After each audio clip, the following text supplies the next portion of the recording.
Hello everyone, and welcome to another Star Trek Online video. Today it's about the free Klingon Bird of Prey that you can get from the recruitment event. Now your recruit can claim that once unlocked from the receiver, and any other character on your account can go to this NPC. Well, if you're a Klingon you go to this NPC, but the ship is unlocked also for your Federation characters. There is a temporal agent also on Earth space dock. And once you talk with the temporal agent, then you can claim all of the rewards from recruitment events that you have, right, on all of your characters. But now let's talk about the build on the ship itself. Now my ship is upgraded to T61X. Yours might not be. There was just recently a giveaway for the anniversary with free upgrade token, and before that there was the Red Alert event which gave you an upgrade token, and you can get those Dark Phoenix events. So eventually you should be able to upgrade your ship. If not, you just have one less universal console slot. You can upgrade it once further, even if you have 2 more tokens, and then you get one more universal slot, right?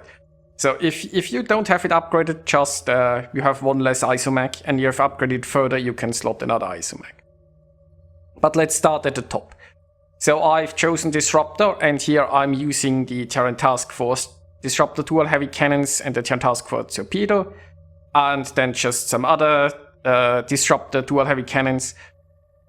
Don't worry too much about the rarity, just get them to Mark 15 first, that's the important part, and you can worry about the rarity somewhere along the way. And any Disruptor dual heavy cannons will do. There are a lot of different ones from like lockboxes and such, and you can also get some from like quests or whatnot.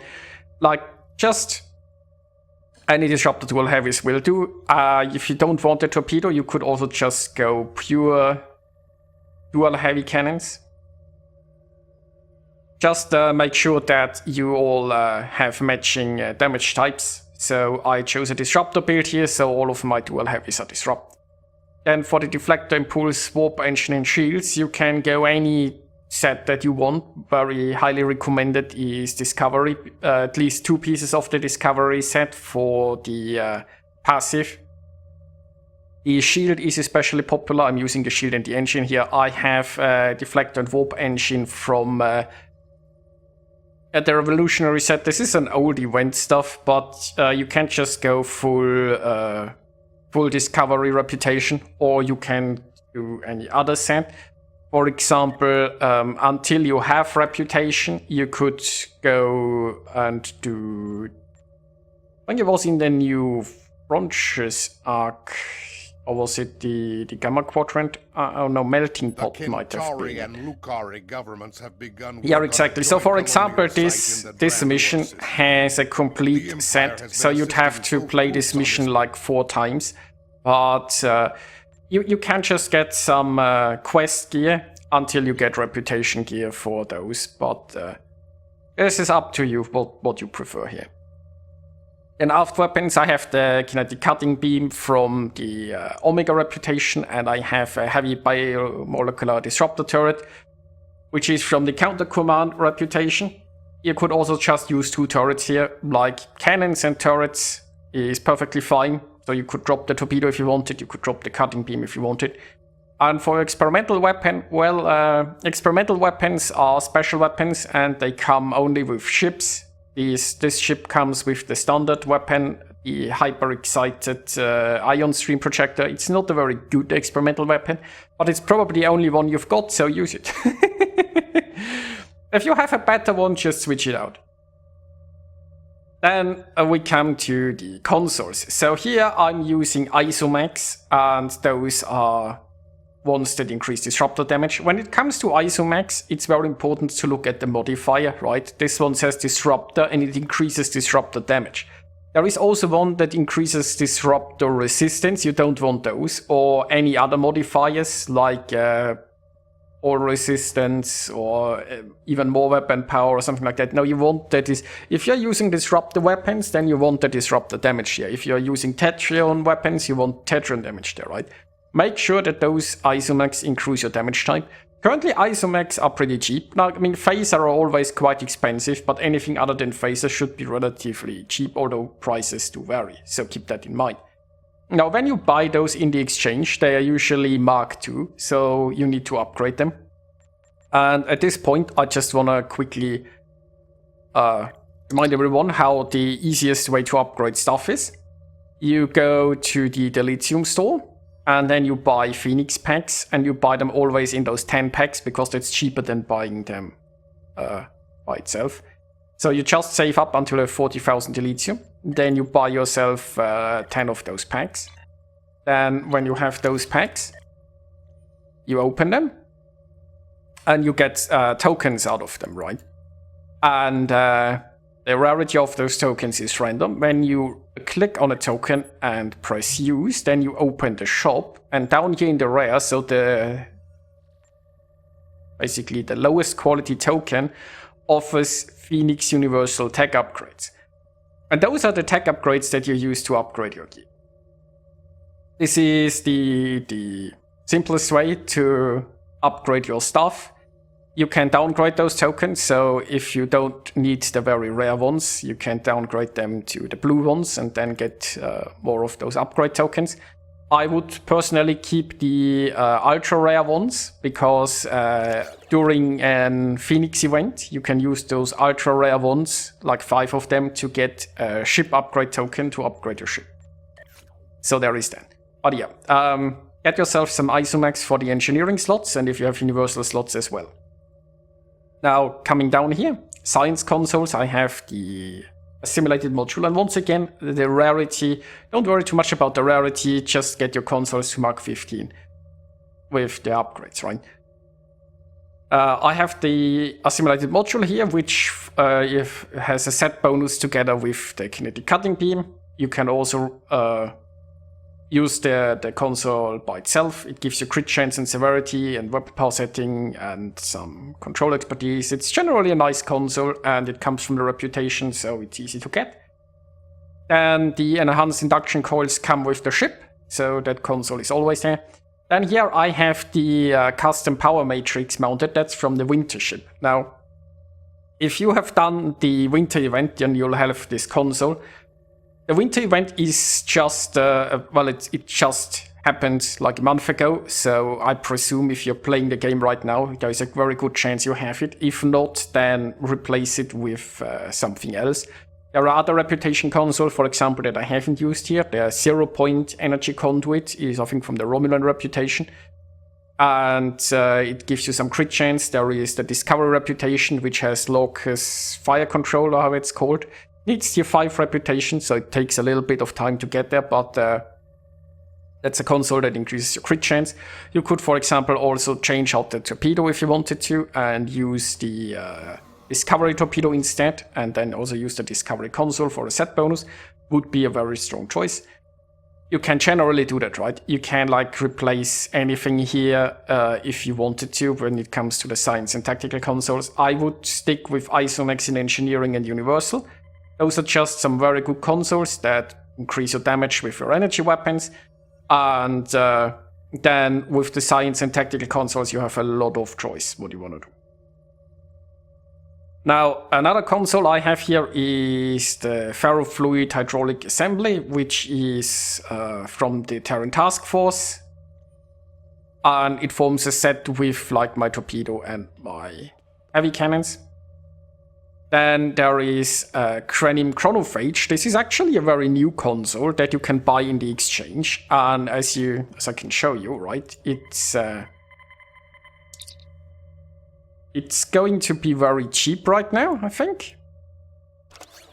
Let's see. I think they go for like 1 or 2 million these days. Yeah, 1.5 million, right? And there is a lot of supply there. Now, the developers have said that they might nerf this console, but it's currently just a very strong console. And it helps you with a reduction on science and temporal bridge officer cooldowns. Now, this ship doesn't have temporal seating, but it has science seating, and it helps cool down the photonic officer that I'm using. More about that when I come to the abilities, but right now, this just seems like a pretty decent console to have.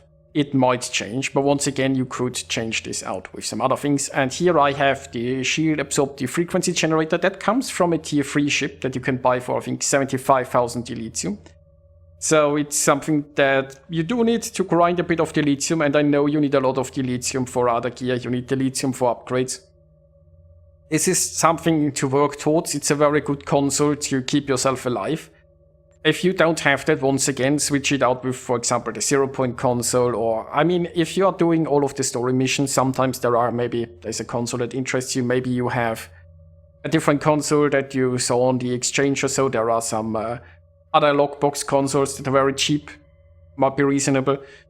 So, if you have something else you want to put in there, or maybe there is another event ship that comes along and has an interesting console, right? Just put in there what you want. Like, as I said, with science and tactical consoles, you have a lot of freedom what you want to do. This is just a suggestion.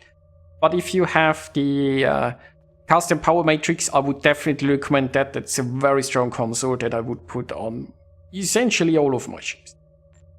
This ship offers a lot of flexibility. And I'm going dual heavy cannons, so I'm going scatter volley. This ship also has a starship trait that extends the duration of scatter volley, so definitely can recommend using scatter volley on this ship and the starship trait. Scatter volley is generally just a very good ability to have.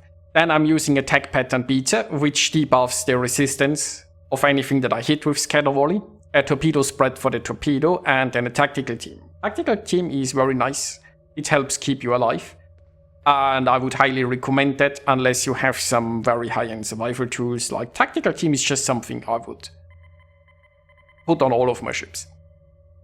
On the engineering side, I have emergency power to weapons and emergency power to shields and the reverse shield polarity. Now, this ship doesn't really have, well, currently I don't really have any traits equipped that would need necessarily those two emergency powers, but you can. When it comes to emergency powers, you can have two emergency powers constantly active. And I feel like this is just a good way to use engineering seating. There are certain traits, if you have certain starship traits where you want to have emergency powers, like there is a very good one for emergency power to weapons, which gives you firing cycle haste. But it's from like a sensor ship. It's definitely a nice trait that you wanna get eventually. Like, let me see how it was called. The emergency weapon cycle, right? If you have emergency weapon cycle, then you definitely want emergency power to weapons. There is, I think a similar trait for emergency power to shields, just a lot worse. But anyway. So I tend to have two emergency powers and just cycle between them. And then I've put the reverse shield polarity on there, which is a very good ability to keep you alive when things go badly. And then we have our science seating.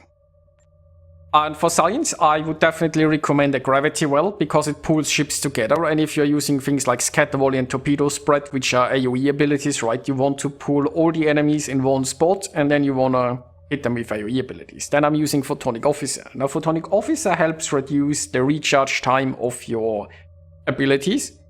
Now, generally in Star Trek Online, you want to have certain ways to manage your cooldowns.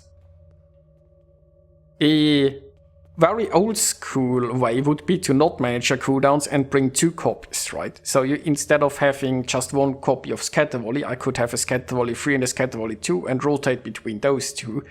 Which means I would need to use more bridge officer space, which is not ideal. It also means that I wouldn't always have Scatter Volley 3, but I would have to throw in a Scatter Volley 2, which is not as powerful as 3. So the better way is to just get cooldown reduction. Now there is a trait, a personal space trait, called Boimler's effect. And here it is. You can buy this either in the exchange or for 200 lobby. But if you're a new player, you don't have the money to buy it or the lobby to buy it. So this build is not using it currently, but this is something to aim for, and which will make your life a lot easier when it comes to cooldown reduction, having like the Boimler effect. Now what I've done on this ship is I'm using this console, which gives you 20% cooldown reduction passive, essentially. And then I have some science bridge officer cooldown reduction from the Cranium console. And then I'm using the science ability photonic officer, and that's all of the cooldown reduction that I have here, so I can live with like bringing just one copy of abilities. Then I have a tractor beam. Tractor beam can be very helpful in holding an enemy still. You probably want to slow down your ship yourself, so you don't overtake them and then just hammer it with cannons. Very good against fast moving targets or so on. And then I have a science team and hazard emitter. Science team is a good clear that helps you get rid of some very nasty effects like subnucleonic beam. If you are just doing story missions, patrols and so on, you will encounter certain enemy types where you're very happy if you have a science team. And hazard emitters isn't just a heal, it also gives you resistance and it clears dots, like for example the plasma dot from the Borg.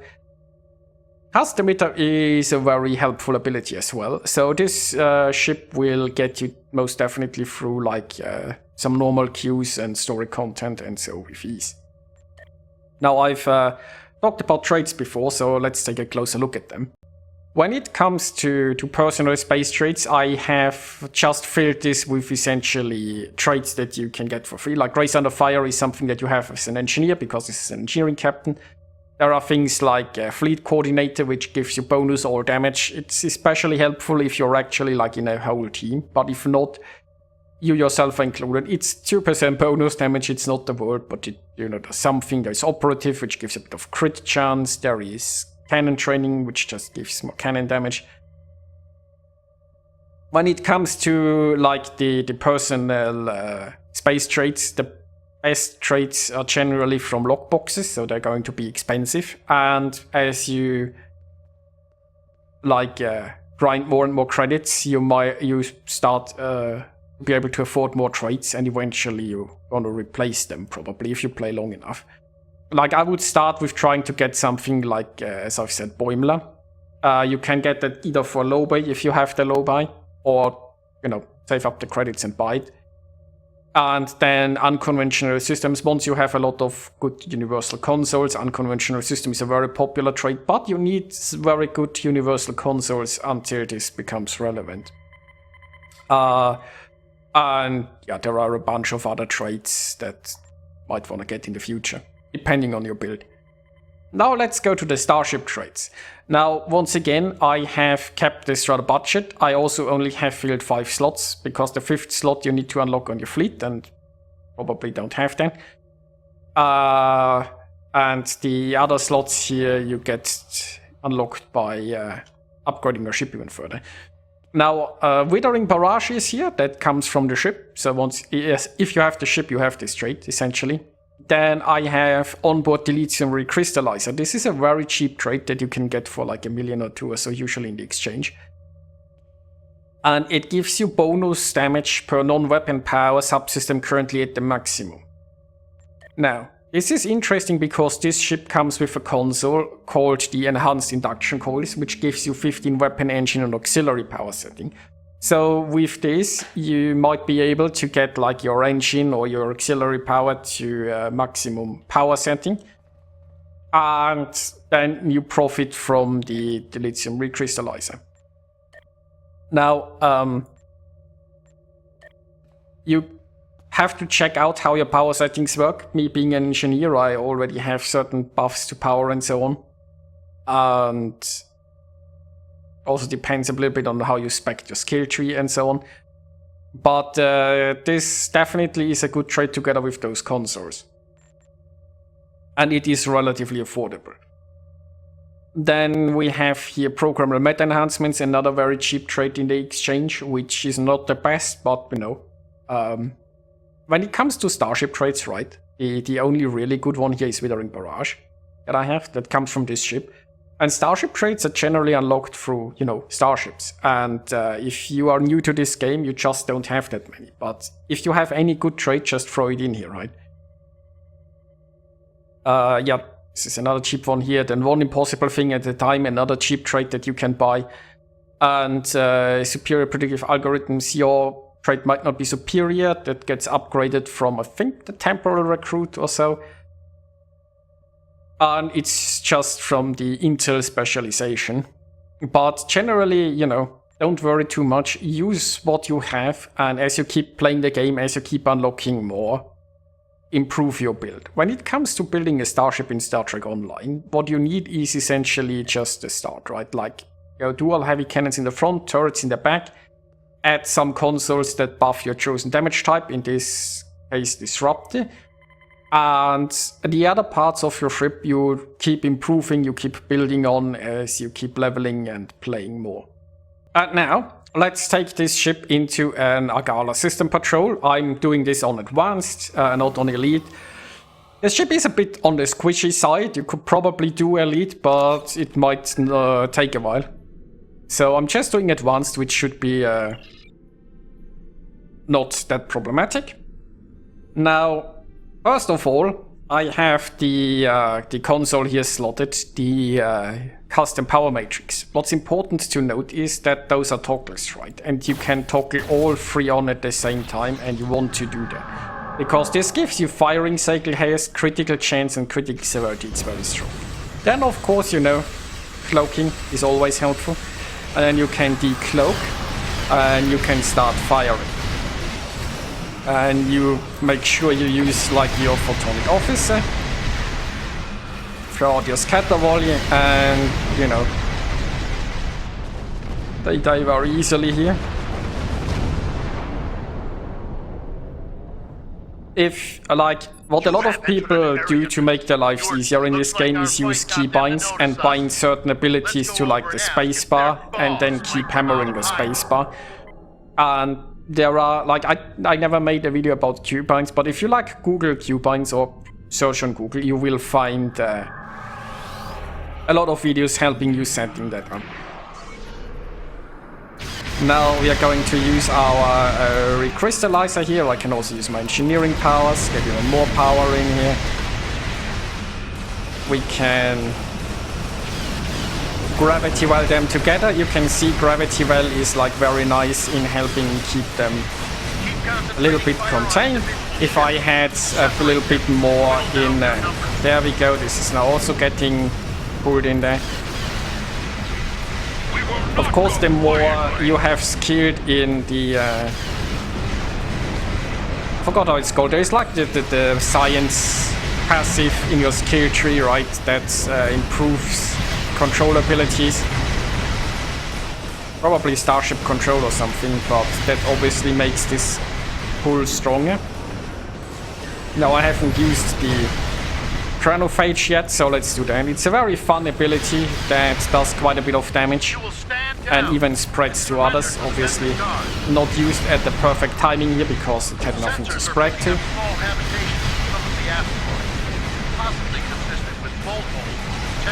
But you see, like, I mean, this is advanced and those enemies aren't, you know, putting up much of a fight.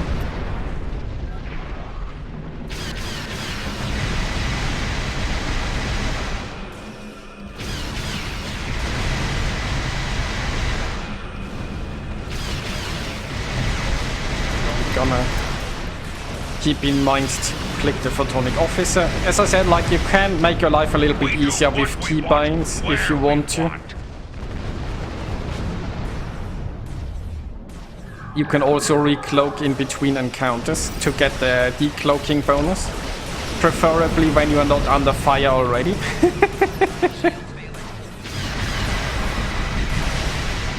And once you fight multiple ships, you use your gravity well to pull them together, and then you hit them with your cannons. Now I'm an engineer here, I can give myself some power of UPS power transfer. If you were like a tactical officer, you would be using attack pattern alpha pretty heavily. As a science officer, you can call in your photonic fleet, then you have a scattering field, and the sensors can debuff and so on. Like, you know, don't forget to use your abilities from your career. I could also like rotate shield frequency to be a bit more tanky, or use the power redirection, so. And then we have the secondary torpedo launchers. This is from the Terran set, which I can also use here since we are fighting the boss now. Now this... You see, this case and cruiser thought he could escape, but now he's getting pulled back. And now we have a little bit of a tougher enemy, so we're gonna throw out a little bit more buffs. We're gonna throw in the Krenim stuff.